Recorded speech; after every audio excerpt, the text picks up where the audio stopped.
is the only true. I like to tell it to the people that get mad. He is the only true and living God. The confidence I have in who Yahweh is removes all fear of what men can do to me because of what I say. It makes me religiously intolerant. That's a good thing. Thank you so much. I cannot be tolerant of anything that's false. I don't tolerate Islam. I don't call any religion good. I don't tolerate Buddhism or Buddhism. I do not tolerate Confucianism or whatever they call the one. I don't tolerate Hinduism. But apostle, the laws of Guyana say that you're not supposed to. I know that. Anyway, good afternoon, police officers who watch me to find something wrong with me to say, maybe you find it now. Listen to me. If the laws of this country should change and say that I'm not permitted to say that Hinduism is false, then like Hananiah, Azariah, Micaiah, the name was never Shadrach, Meshach, and Abednego. Babylonians say call him that. See, most of y'all know Shadrach, Meshach, and Abednego, right? And you wouldn't even know the name that the men had from their people. Hananiah. Say Hananiah. Hananiah. Azariah. Azariah. And Micaiah. And Micaiah. Good. The three of them locked me up. So I would never call a false religion truth to be religiously tolerant. I am intolerant of everything that's false. Amen. Amen. Amen. Amen. Good. Which therefore includes the Jesus culture. Amen. I am intolerant of it. Yes. Why? Because it's false. Every apostle who claims to be one that preaches in the name of Jesus, although they know the truth, is also false. Did I say every? Yes. All. If you like him, you like somebody who's false. Bottom line. Falsehood should never comfort a saint of truth. Amen. Wait, Brother Mike, you had me riding for 50 miles behind the motorbike this morning. You know, you have to kill me. You might have. You sitting smiling. I was on a bicycle, he was a motorcycle. Took me till the break and back. So we ready to rumble this afternoon. Are we live, girlfriend? I'm so glad to have you. And of course, we know that Deacon Joseph and Sister Novella are back. Hallelujah. The accent change and all that. Amen. And I am so grateful for Yahweh's power and for His presence in their lives. Amen. Amen. A saint should never be comforted by what is false or who is false. If ever you have to find you an Austin to talk to you, Austin to talk to you, to inspire you in the morning when you're passing by the magistrate court. The fellow who plays Joel every morning, I guess he sells it. If you have to put your TV on for Joyce Meyer to inspire you, you are inspired by falsehood, which is an indicator that you may be false. That's right. But apostle, they say positive things. What can be positive or be false?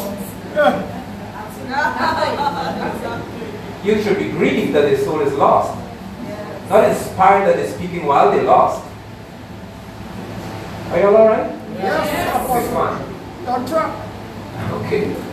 Anybody who does not preach the truth does not inspire me. That's right. They never will. They cannot.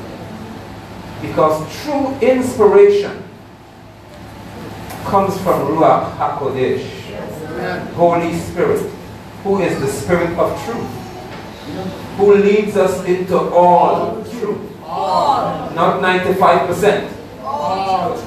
Ruach HaKodesh, and I want you all to hear me very clearly. You can settle down and breathe hard. Don't marry hungry, because I want you to miss this and this happening. You all okay? Yes. Alright. How much truth is it was the Messiah promised the disciples that Ruach HaKodesh should be given? All. All truth. Is that correct? Yes. Okay. When the Spirit of truth is come, He will lead you into all truth. Now hear this carefully here to save you like this afternoon. If the Spirit of truth leads you into all truth, He cannot add error to the truth. No. Are you hearing me? Yes. So if the Spirit of truth adds Jesus to the truth, he is no longer the Spirit of truth. It is that serious. Yes, it is. He's not permitted to say anything Messiah said that the Father and the Messiah did not say. That's right. Take your time. So when did Messiah ever say the word Jesus? No time. Never. If Messiah Yeshua never said, the scripture says that Ruach HaKodesh will say exactly what he hears the Father and I speak as the Messiah said. He can't say anything else. That's right. So all he's subjected to proclaiming in your spirit It's true. is the truth. That's right. Amen. That's right. So Apostle, who talked to me when I heard Jesus say that your boyfriend will be saved? Jesus talked. Yeshua never spoke to you. That's right. The spirit of error is called the spirit of anti-Messiah. It's the spirit of the Antichrist there.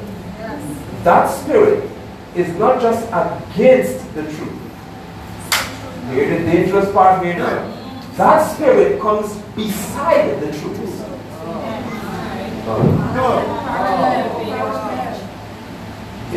The most dangerous thing with the spirit of error is not that it fights the truth. It's what it positions itself to do. It goes beside the truth. Tries to be parallel with the truth and tells you, although this is wrong, it's equally true. Have you ever heard people say they know Jesus is not the name, but it is powerful? And it saved me? And it saved my family? And it works? That's the spirit of error. He comes beside the truth and says, accept me too. Yeah, exactly. It doesn't matter which name. There's another one. That's death. Because to have strong delusion, you have to be inspired by the spirit of error. To believe a lie and defend a lie, to contend for a lie. Let's speak today about this matter that has brought me great joy, the hour of deliverance. Because what I just said delivered many people, since they felt that it wasn't as bad since Jesus people are nice. Many people have said to me, and I've heard some of you have heard the discussion or the argument, but Jesus people show the fruit of the Spirit. You ever heard that? They show the fruit of the Spirit. Love, joy, peace, kindness, meekness, gentleness, temperance, patience, and self-control. And I say to those people, because the Spirit of truth gives you boldness, I say they do not have the fruit of the Spirit, they have the fruit of that Spirit.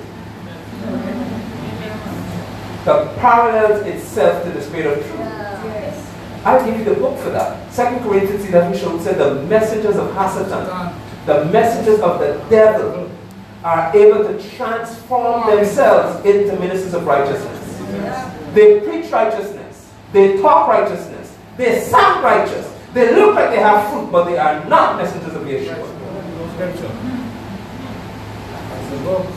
How do you know them? Thank you for asking. Messiah said, by the fruit, not the fruit of the Spirit. By their fruit. Who was he talking about? The false prophets and false teachers. They always produce bad fruit. That's right. They can't produce what's good. Nope. So that's how you know them. Kiefer said further, he said they love money. Yep. They will do everything in their power to not lose money, which includes lying to you. They will not tell the truth because if they tell the truth, then they might lose money. One man said it to me straight, that he has a lot to lose when he talks the truth. I have a lot to gain. I have gained so much from speaking the truth. I have gained such peace. The shalom of Yahweh has kept me from proclaiming the truth. Exodus chapter 5. Let me talk to you for a few moments. Apostle Joshua Bassoon, his mother passed away. She's being funeralized. And Mom J, thank you so much. I'm tired, so I'm ready to quick and run. Across the river today, so when they're done, after here I'll go across and we will say hello to him and his family.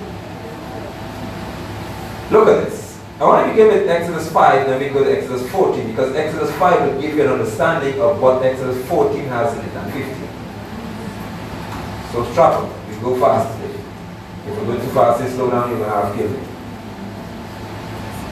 After that, Moshe and Aaron came and said to Pharaoh, here is what Yahweh, again, I always say to people, in the Complete Jewish Bible, David Stern, I think his name is, decided he would not write the name Yahweh because he wants to respect the Hebrew people. That is absolutely foolish. Adonai is not a name. And Yahweh said that the whole world will know my name. So, I be forbid to be written. So he said, here is what Yahweh, the God of Israel, says. Let my people go. Like Rabbi Washington. So that they can celebrate a festival in the desert for me. I can't find my towel. Sorry for being so, a yellow towel. If you see a yellow towel somewhere on the place, it belongs to me. Bright yellow. Can't miss it. Like a shirt. Like a shirt. Like the shirt. Brilliant yellow. Kiskiri yellow. Let my people go so that they can celebrate a festival in the desert to me.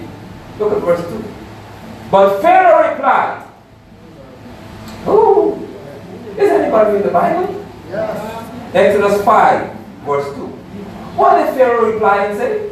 Who is Yahweh? No, you got to read the text. If you miss this here, you'll miss everything I say after this.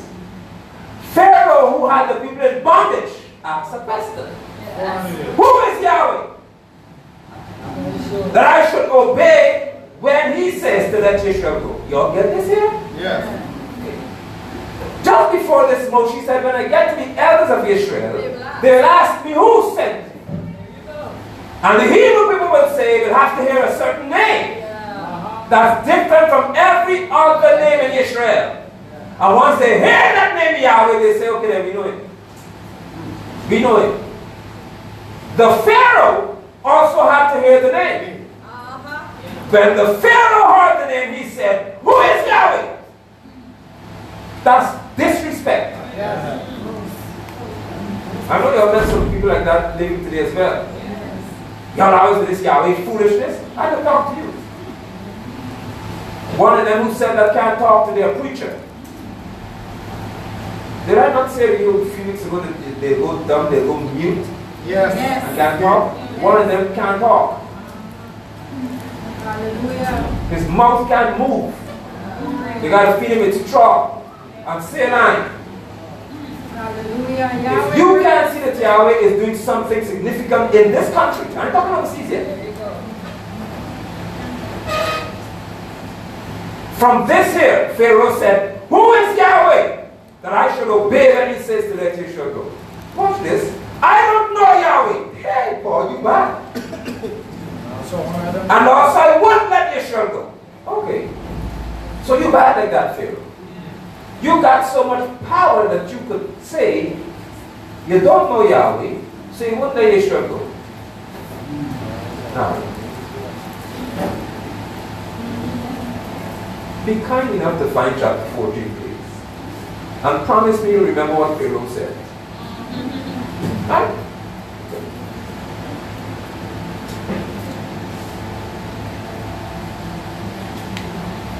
Why are you looking for chapter 14 of Exodus? Remember that Yahweh said, I have chosen Pharaoh. I have empowered Pharaoh.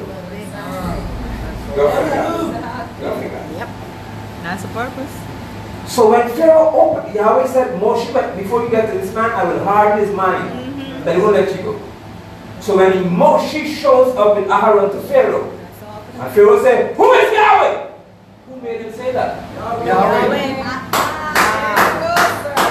That was free will. We get into context. Do you understand that Pharaoh's disrespect was predestined by Yahweh? Why? So Yahweh wants to show the world, because Egypt was the world power, the power of Yahweh over Pharaoh, who was a god, by the way. And Yahweh said, for me to show my power over this God, I will give him power, then make him disrespect me.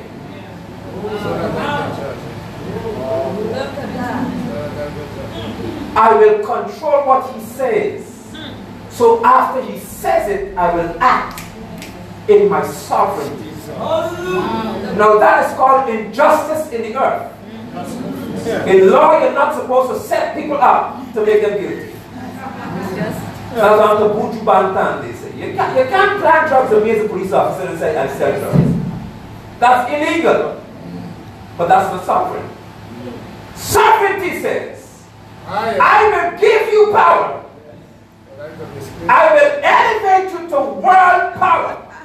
Rule the whole world. And then I'll make you say what I don't like. So I can kill you. Judge over. Do you still want to talk about free will? No. So who controls free will? What will Pharaoh have? Alright. You have no choice in the equation. Now it means that Pharaoh's denial of Yahweh's power and Pharaoh's refusal to submit to Yahweh's power were all orchestrated by Yahweh's power. Yes. Their hand is up already. Yes, they are. Basically, I'm saying, basically Yahweh is saying, I don't say that the Spirit truth says, you don't have a choice about your will. Yirmiyahu the prophet said in Yirmiyahu 23 verse 10, oh Yahweh, he said, holler. You know it's not within a man to determine his own steps. That's what the book said. You don't have as much power as you think you do. Because this powerful leader here should have all the will in the world to say, well, okay, show me that Yahweh is powerful, then I'll let you go. He couldn't even say that. Before Moshe and Aaron showed up, Yahweh said, Melo, I will make him disobey me. How we got choice? Oh boy. So in the human context, everything he chooses to do is already determined by somebody. Woo, we get it delivered this afternoon. So when we are chosen by Yahweh, flip it from Pharaoh now. Kiefer said you were chosen to obey the truth. Right. That's what the book says. Right. Come on. If you are chosen to obey the truth, who could stop you from obeying? Who could make you not obey what Yahweh chose for you to do? So if you're not chosen, so if, like Pharaoh, you are not chosen to obey the truth, who could convince you to obey? Let me ask the next question. Who could put oil on your head and pray in the deliverance service and decree and declare that you shall walk in truth and you walk in it? Nobody. Make you repeat after me. It means, therefore, that persons can have a change of behavior, and you call it salvation. But Yahweh says, no, it's the change of your state of being that is called salvation. When I choose to turn you from darkness to light, then is when you say. Not before. Now when you choose. That's right. Galatians 1 shows 7, and please Yahweh, who chose me from my mother's womb, when it pleased him. Then he called me. What choice shall we have in that? So your deliverance is directly connected to Yahweh's decision making. Oh yes. Not some altar call. Oh yes. Not some prophet saying this is your time. Come and sow a seed. No. This afternoon we're going to focus on Yahweh's sovereignty in deliverance. Let's go. You will see it. Let's go. Wow. So Pharaoh said, I'm not going to let them go. Yahweh said, good. Talk like I want you to talk. Speak like I programmed you to talk. Oh yes. How can that be fair? If you're righteousness in it. Is there any? Yahweh said to the prophet Yeshayahu, who has counseled me? Who? Which one of y'all ever counseled me? Which one of y'all ever asked for knowledge? But you got some preachers nowadays who are encouraging y'all to die fast. You with this Facebook here. I'm telling you, you could tell God. You could tell him, you better pay this rent. You could tell God you have to. You could tell God you better. But you can't tell going to any of those things. No. You deceit great. Last week we closed by my warning you. When you understand sovereignty, your worship is different. After last week, this week I was able to sense in the room a different attitude in the whole environment regarding worship. Because you understand what fear is. In the absence of fear, you can't worship Yahweh. If you don't fear who He is, why are you bowing to Him?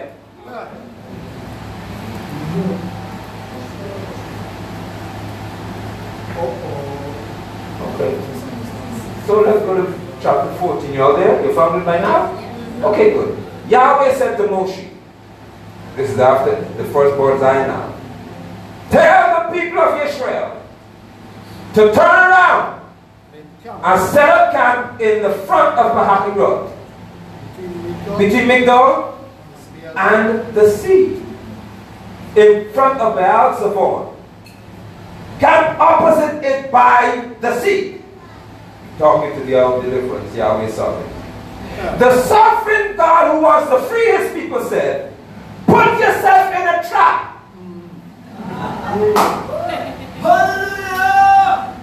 Where the sea is. See behind it? Behind them. That's the ocean here. That's the enemy there. You're the enemy. Don't get mad at me. Just see. Yisrael, position yourself. Where if you turn back, you run into the Egyptians. And if you go forward, you run into the sea.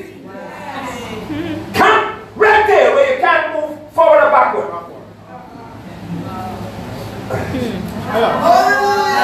So in order for you to experience deliverance, I'm talking principles here. The Titan Yahweh has to position you in a place whereby your decision to go that way or your decision to go that way will kill you either way.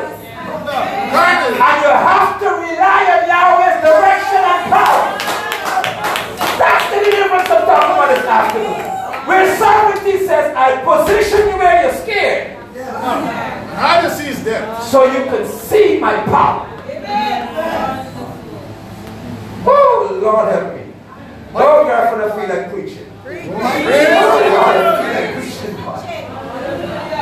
Yahweh said, I will fix you in a place where even if fear comes, you still can't act. You got to call on me. You can't act in fear. You got to cry out in fear. Because when you cry, the Bible says, those who call on the name of Yahweh shall be saved. And those who cry because they're scared. Israel were positioned in a trap. Military foolishness. How you want me to position myself if I have no escape? Can I talk to you about your history that you hear? Where some of you sat some days and said, Lord, if you don't deliver me, if you don't fix this, it's over. That's Yahweh. Where He made you make some decisions to trap you in the place where you said, if you don't rescue me. All God.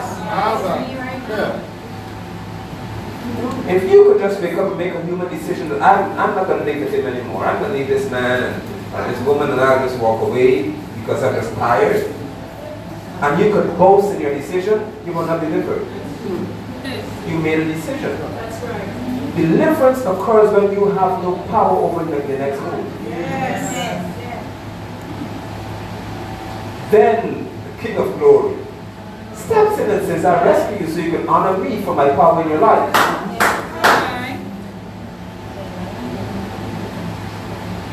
Look at verse 3.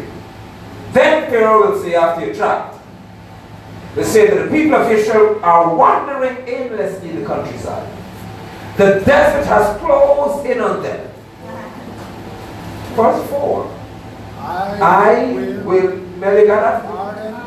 You with me so far? Verse 4. I will make Pharaoh so hard-hearted that he will pursue them. Let's pause, please. Because this statement was made after Pharaoh's firstborn and all the firstborn in Egypt were dead. He saw the power of Yahweh.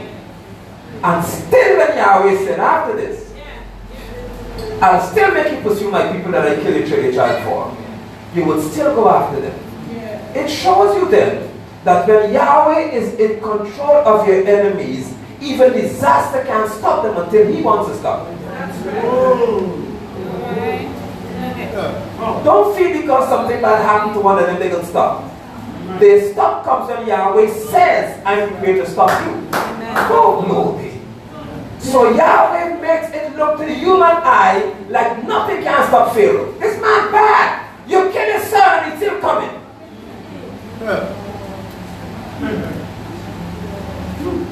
I'm here to give some of you good bad news. And the good bad news, because I know how you think. The good bad news is that your enemies do not have to stop troubling you. Because if they stop too soon, the deliverance Yahweh planned for you will also end too soon. But Yahweh works in completeness. With the year 5,780, 7 is perfection, is completion. When Yahweh delivers you this time here, you're going to understand what deliverance is. You'll understand how he functions in deliverance. There are times when Yahweh will strike the enemy once and then say, get back up. Lost yourself. You're dead yet. Position. Get him a heart attack. And the doctor says he's dead and Yahweh says, no, you're dead yet. Because I'm done with you. I want you to keep pursuing in your anger.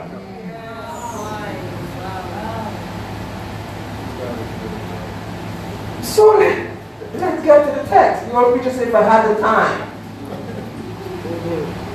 Pharaoh will say, listen man, they're wandering. So we'll go after them. Verse 4 said, I will make Pharaoh so hard-hearted that he will pursue them. Thus, I will win glory for myself. Thus what? I will win glory for myself.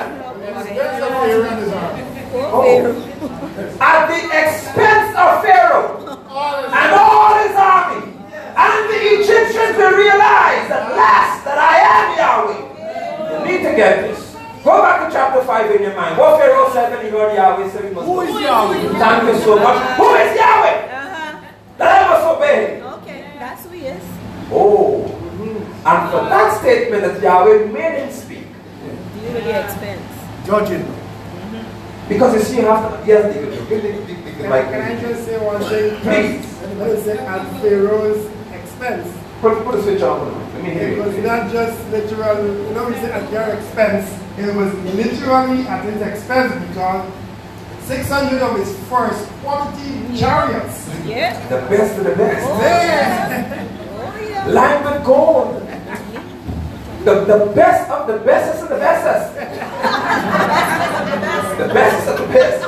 Yahweh said, you I want. Wow. The people did as ordered. Mind you, some of them most likely would have lost firstborn too.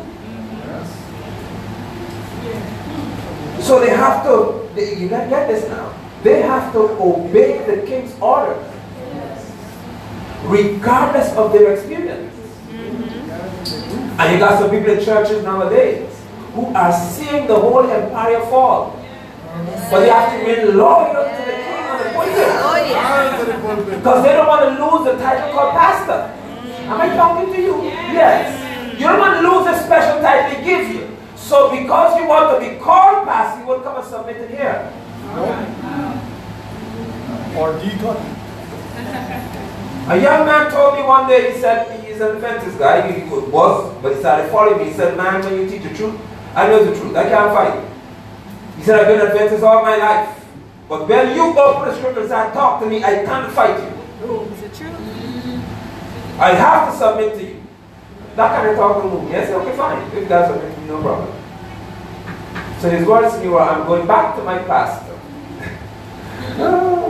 I'm going back. From the time I got down, no trouble start. Because for years he told me I would be a deacon. But he never made me a deacon, so I'm going to tell him that I'm not coming back. I said, go ahead.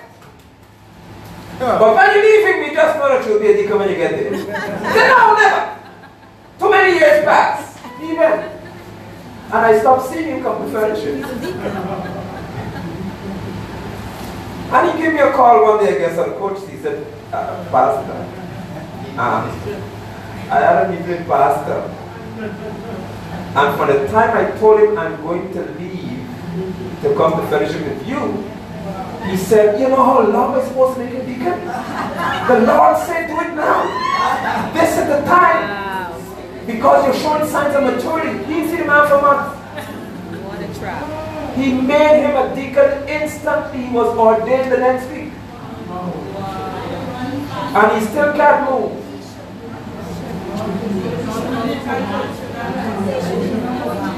May I tell you that after that he got in trouble with the law? You don't call me. Don't call me out because I know what's going to happen to him. Now he's out of the church again.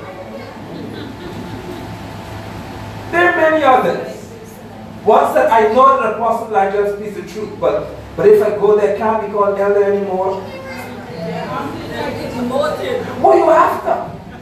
Are you all talk the truth? Titles. What do you pursue? Titles. We have in our midst, Brother Ron, and I call his name, was a leader in churches. Who never once came and told me you have to make me anything. You see, what y'all don't understand is that when you have a gift from the Messiah, you don't have to use it in the room. You're gifted for the body of Messiah, not the room. Please. Yahweh does not qualify. Doesn't call it qualified. But he qualifies the call. There you go. Yes, he will. Yes, he will. So the people, because of their associations, can't move. You know, crippling in this field is not be able to follow through because you don't want to lose a position in church. They're sitting on the board. I said that I am prepared to lose everything. Yes. To pursue or to follow the truth. Amen. I don't care what it is. I will not turn away from the truth because I don't want to yell. Not me. Never. I am going to hold on as Yahweh holds on to me. Amen. Who leave, leave. That's right. When the king of Egypt, verse 5, was told that the people had fled, Pharaoh and his servant had a change of heart toward the people. Who changed it? Yahweh. They said, what have we done? Letting Israel go and stop being our slaves? So he prepared, as Deacon Joseph told you, his chariots and took his people with him. He took 600 first quality chariots, as well as their other chariots in Egypt, along with their commanders. This man went up the ladder. Yahweh made Pharaoh hard-hearted. That book said. Say it again. Yahweh made Pharaoh hard-hearted. And he pursued the people of Israel as they left boldly. The Egyptians went after them. All the horses and chariots of Pharaoh with his cavalry and army. And they overtook them as they were come by the sea, by Pi-Hahiroth, in front of Baal-Zebub. As Pharaoh approached, the people of Israel looked up. We close here. They looked up and saw the Egyptians right there, coming after them. In great fear, the people of Israel cried out to Yahweh and said to Moshe, was it because there wasn't enough graves in Egypt that you brought us out here to die in the desert? Why have you done this to us? Bringing us out of Egypt? Did we tell you? Didn't we tell you in we'll just go on being slaves to the Egyptians. Now I know that you all read this from Sunday school, and it never loses the flavor. But hear me, and hear me well. From this account, it proves that the Hebrew people were willing to stay. Yes. But Yahweh willed them to leave.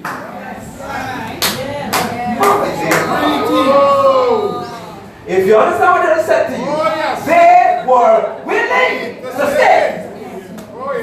But Yahweh had a covenant with Abraham before they were born.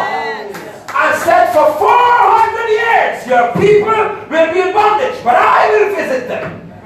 So when Yahweh's covenant come to mind, he said, hey, even if you want to stay in Egypt, we're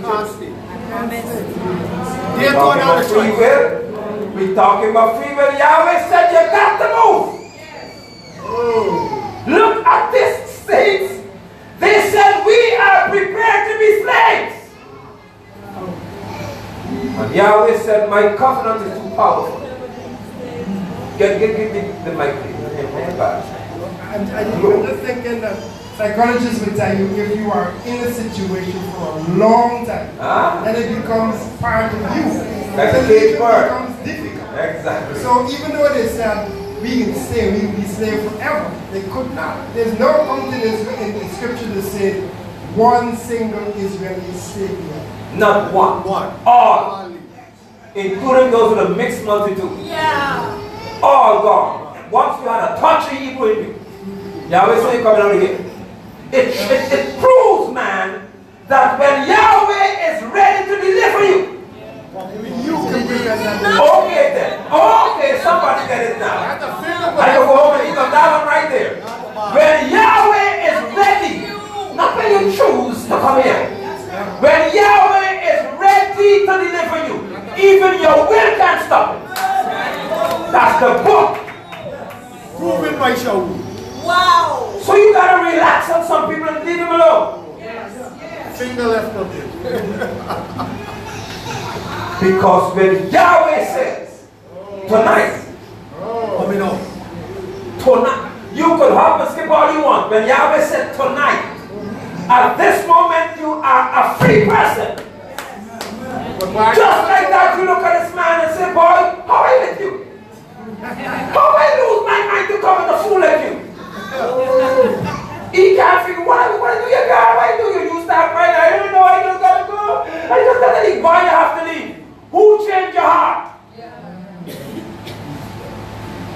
When the king of all kings, when the sovereign ruler says you are going to be free, your choice in the matter is eliminated. That's right. Because if your will could make you stay, then you Almighty.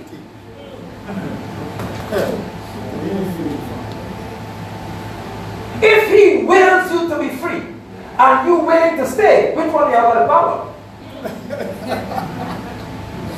You gotta be you. This may be a good time to give you the second morning. No, maybe you missed the one because I didn't see you last week. And the week before, the week before, the week before, the week before, the week before, and the week before, the week before. So this may be for your sake a good time to give a warning. Repeat it. Do people say that Yahweh is Almighty? They say God is Almighty. You really hear him say that? Yes. He has all power. You hear him say that? Yes. He's omnipotent. Omnipotent. Omni is all potent power. Fine, they like to say that. He's omnipotent. Amen? Yeah, man, they tell you he's El Shaddai. Good. If he's all that, he got all this power in the world. How do preachers still try to tell y'all that you have to choose him?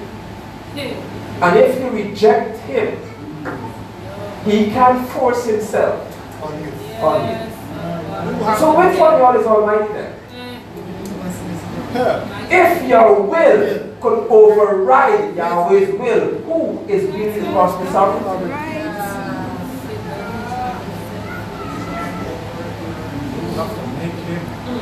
Man, just for some preacher's sake, I never wanted to be anything called a preacher. In a human stand. I was too nice.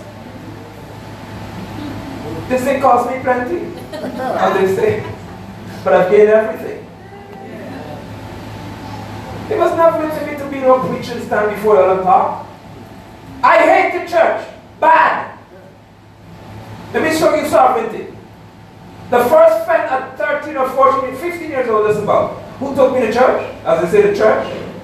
From the time the people said amen, because in the church you have to pray to send home and bless you, cover you in Jesus' name and the blood all over you and all the rest of it. From the time you walk down on the building and went in front of the churchyard, I had it in a come, chill, Jarrell, let me show you, I'm killing you, come. I just want to demonstrate what I did to my friend. Remember that? We walk out the road, this is my friend, took me to church. He said, boy, come to church, it's a nice place and so on. I never been to church. So I said, okay, fine, no problem. I go to this church, I see people standing, so he said, hey, 1 minute. What you want me to? He said, now relax. So the preacher talked and I say, when we go outside, you're dead. From the time we went out of the building, from the time they said amen, I'm in the church. I had a boy like this on the street, the deacons coming to park. I said, I'm gonna kill you. You bring me these mad people. Imagine that. That's how much I hate the church. The boys that cough up on the right side, kill you here. Bring me around these mad, crazy people. Thank you, son. You're there, you're living. Because it's working much harder for much longer. I despised it. You went to school the next day and you give the report, I nearly killed him in front of the church. And in his wisdom, just to teach me a lesson, Yahweh caused me in the course of my getting saved, at some point later on, to go right in that same building and start playing music and sing for them. And he went out. You see like what? He slid all over. I never wanted to do this thing. But when it pleased the Father, my life was set on a perfect course. With my degree in environmental sciences, I could be working for Exxon and live a happy life. But Yahweh chose to call me to this. And He has created within me now the greatest joy that I want nothing else but this. Hallelujah. When it pleased the Father, He started changing my desire now and said, this is what you're called to do, this is what you live doing, and you can't do anything else. This is what you would love. Okay then. Hallelujah. I want us to go home on the real statement here. So they said it would be better for us to be the Egyptian slaves than to die in this desert. Saints, you should never get to a place where you despise freedom because of issues. Bondage is never good enough. Nope. When Yahweh delivers you, you will have a problem. If a problem arises in the future, don't ever say, I'm better off going back.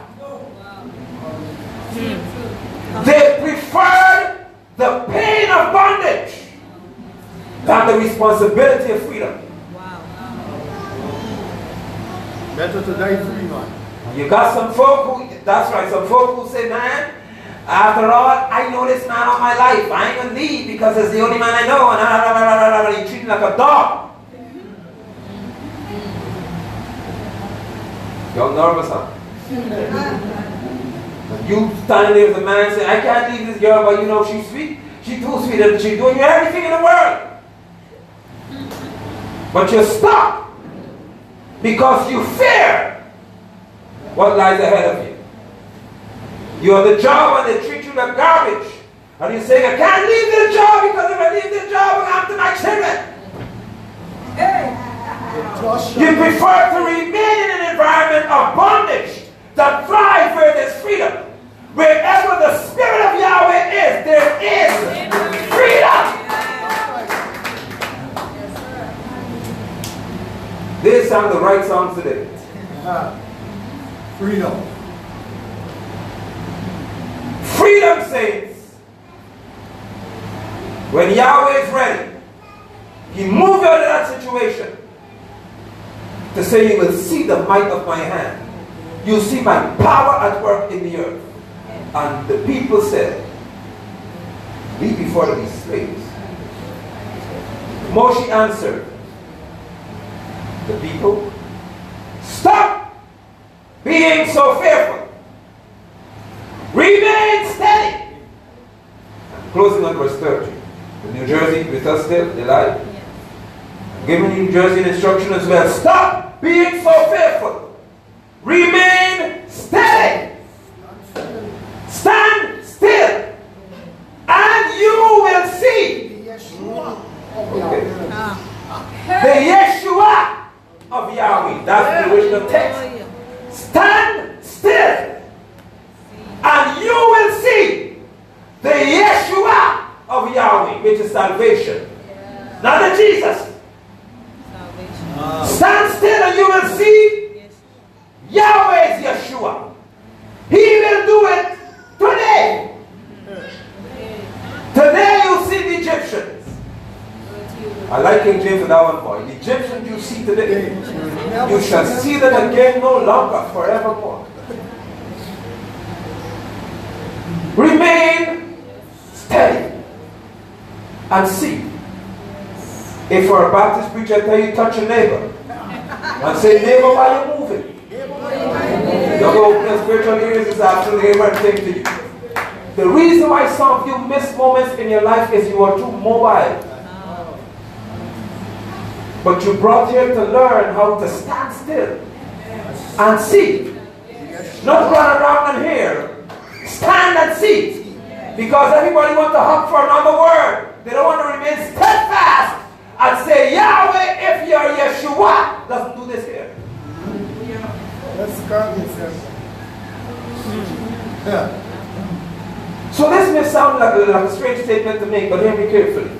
Some of you watching me than here, you need to move to be still. Oh my gosh. Whoa. Because you, right, Sister Noel, you are so uncomfortable and so shaken that you can't see Yeshua. You could only see Jesus because you're in the wrong place. You have to move to be still. Yeshua had to move from Egypt, go in the trap, and then be still. When they are still is when Yahweh says you will not see these people anymore. Your issues are recycled because of your location.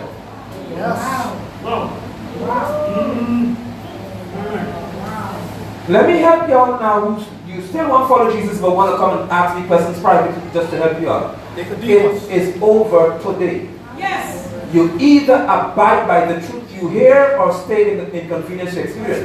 That's right. You can't want the best of both worlds.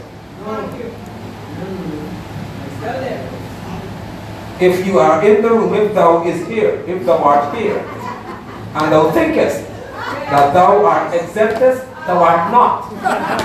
If you want to hook up and buddy with Jesus, people never get issues, they won't come to me. Same thing, I'll tell you, go let them help you. That's right. This deliverance is a moment of division. Oh yes. It's recorded. Oh yes. You walk away from something, and then Yahweh said to Moshe, these people you see before you here, you will not see them again. Here's where this comes in, girlfriend. How many folk you know have to get delivered 17 times? Every week. For the same thing. You know that? Charge get more newspaper than the newspaper company. So wait, man. Wait. Yahweh's process of deliverance is when I free you, you don't encounter those people again. You are free from that situation and it's done.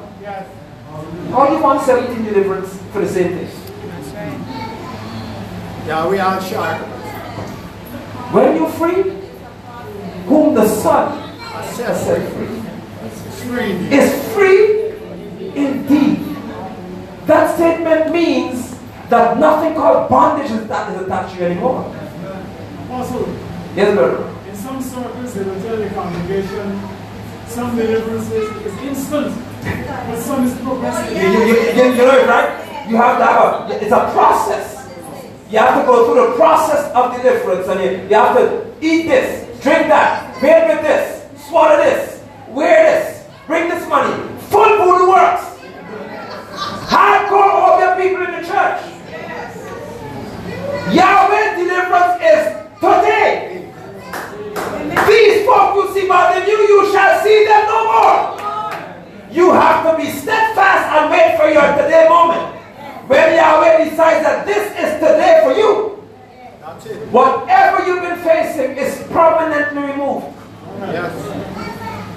It is done. And you decide on human terms. They might make me that Mr. Zechariah. Listen here. Preach. I love it. Let me preach. Yahweh doesn't deliver you like these deliverance service preachers. No more. He said you will not see them again after today. Next week we'll pick this up Yahweh way. But let me send you along with this one. Did they have, and some of you are so brilliant and spiritual. Just help me. Did Israel have any clue about what was going to happen to the Egyptian? No. Good. Great. Did they have any clue about what happened to them? No. Can you imagine standing in a situation whereby your leader says, you will not deal with this anymore, and you don't know what happened to that situation or yourself? Yeah. Fair. But sovereignty has made a decision about how the just must function. The just functions by trust. That's right. That's what faith means. Confidence in what you can't see. That's when you trust, you don't have to prove anything. You experience sovereignty.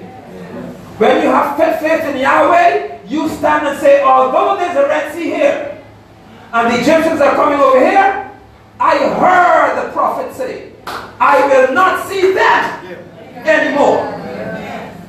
All my life I preached this and stuff as a young man and growing up as a young preacher. And Mom, they're now fixing me up. Because now I understand something I never understood before. Moshe said, you will not see the Egyptians. You're Egyptian, don't get vexed. You will see not one of them anymore. What's this? But he didn't address that one. What's the idea? What is this? So there's a sea of water here. You promised me that I will not see the Egyptians anymore. But you said nothing but the sea. That's right. Why, Moshe? Y'all got to pay for this. Because you can pay for prophecy, you can pay me for what Yahweh said. This ain't coming for free. Saints, you know why? Because Israel feared Egypt more than the sea. Can you imagine having so much fear for the Pharaoh that Yahweh has to give you a word about them, because that is not as great as them? You get that? Yes. So whatever you fear the most, he addresses first.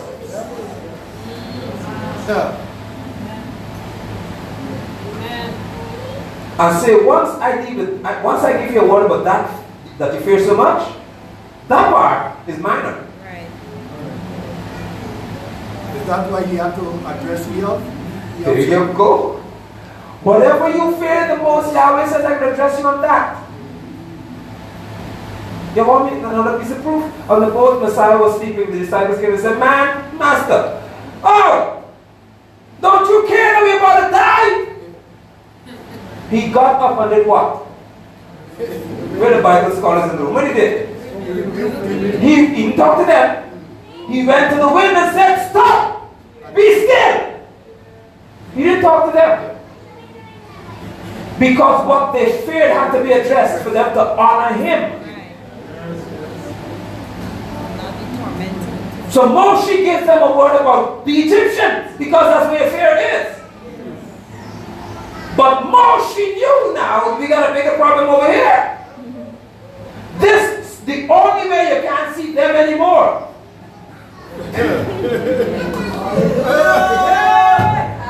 Listen, church. Israel did not leave with their sword and their sling and their spear and all kind of weapons. They left without war instruments. They couldn't compete with the Egyptians. And when they were at their weakest, Yahweh says, you will not see your enemies anymore. I'm for you. So he said, Moshe, what are you crying for?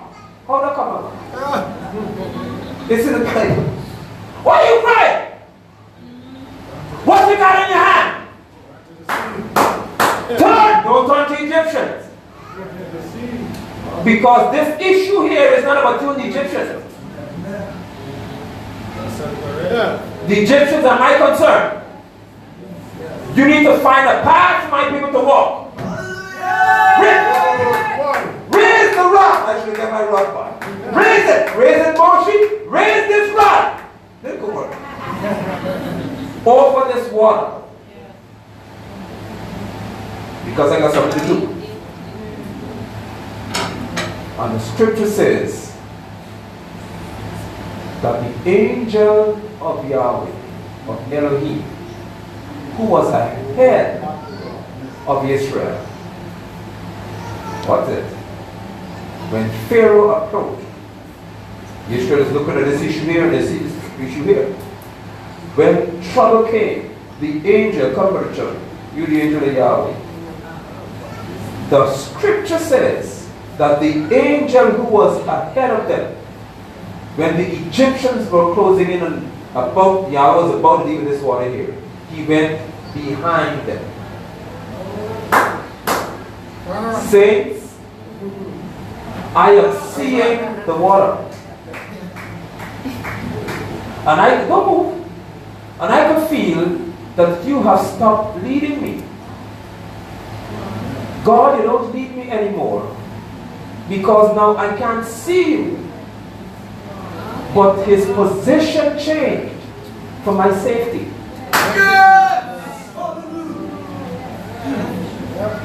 You don't see him in front of you. But it doesn't mean he's not protecting you. He changed location to address my enemies that I fear. He didn't stand at the Red Sea. He stood to face those whom I fear. So don't feel that because you don't see him leading you, he's not protecting you. Because sometimes you have to stop for him to start working. You freeze, he says you can't move. You can't cross this water until I do something about it. But those behind you, I'll come here so they can't see you anymore. Nobody saw each other. I couldn't see them and they couldn't see me. Because somebody stood between us and says you'll no longer see one another.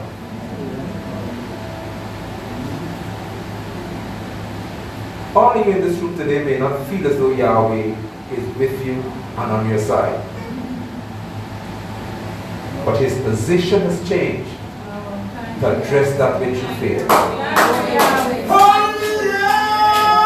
And when he is done with it, that which you once saw, you shall no longer see.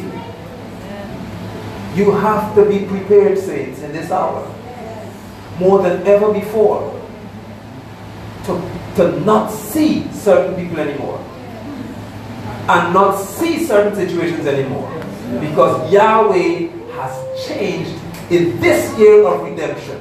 Your position is different, and so is his. For many months of this year of redemption, you may not see him ahead of you. You may feel as if you don't know what's the next step. Don't be discouraged. Be encouraged to know that when you can't see where to go, he is stopping them from getting access to you. When you can't figure out the next step, He is already in step. Thank you, Yahweh. Yahweh was, the angel of Yahweh, of Elohim, was looking at the Egyptians and saying, assemble, become stronger, be more confident. Yahweh will catch him after a while. Just hold on.